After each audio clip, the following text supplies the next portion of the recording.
मालेगाव तालुक्यातील मौजे आघार खुर्द येथील गट क्रमांक 354 मधील आदिवासी अतिक्रमणधारकांचे अतिक्रमण नियमानुकूल करण्याबाबतचा प्रस्ताव गेल्या 2 वर्षांपासून प्रलंबित असल्याने संबंधित आदिवासी कुटुंबांना विविध अडचणींचा सामना करावा लागत आहे। या पार्श्वभूमीवर जनजाती कल्याण आश्रम नाशिक यांनी तहसीलदार मालेगाव यांना निवेदन देऊन प्रस्तावातील उर्वरित शासकीय कार्यवाही तातडीने पूर्ण करून प्रस्ताव पुढे पाठवण्याची मागणी केली आहे।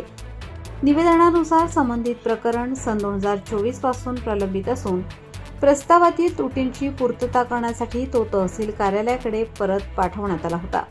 त्यानंतर मंडळ अधिकाऱ्यांकडून आवश्यक कार्यवाही करण्यात आली असून संबंधित आदिवासी लाभार्थ्यांनीही आवश्यक कागदपत्र व त्रुटींची पूर्तता केल्याचे निवेदनात नमूद करण्यात आले आहे। तथापि शासकीय स्तरावरील उर्वरित प्रक्रिया अद्याप पूर्ण न झाल्याने लाभार्थ्यांना जमीन हक्क, शेती तसेच विविध शासकीय योजनांचा लाभ घेण्यात अडचणी येत असल्याचे जनजाती कल्याण आश्रमाने म्हटले आहे। त्यामुळे सर्व आवश्यक कार्यवाही पूर्ण करून प्रस्ताव सक्षम प्राधिकरणाकडे कोणताही विलंब न लावता पाठवण्यात यावा अशी मागणी करण्यात आली आहे।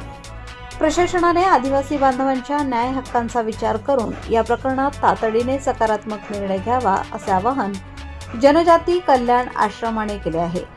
या निवेदनासोबत 36 नागरिकांच्या स्वाक्षरांचे समर्थन पत्र जोडण्यात आले आहे। हे निवेदन जनजाती कल्याण आश्रम नाशिकचे जनजाती कल्याण आश्रमचे माजी जिल्हा सचिव श्री संदीपजी भुसे, भाजप प्रदेश उपाध्यक्ष, किसान मोर्चा महाराष्ट्र पश्चिम महाराष्ट्र प्रांत सह हितरक्षा प्रमुख श्री सोमनाथ देवीदास पवार तसेच मालेगाव जिल्हा संघटन मंत्री श्री निलेश राजेंद्र पवार, श्री पवन श्रीकांत पवार व आदिवासी समाज आघार खुर्द यांच्या नेतृत्वाखाली मालेगाव तहसीलदार यांना सादर करण्यात आले।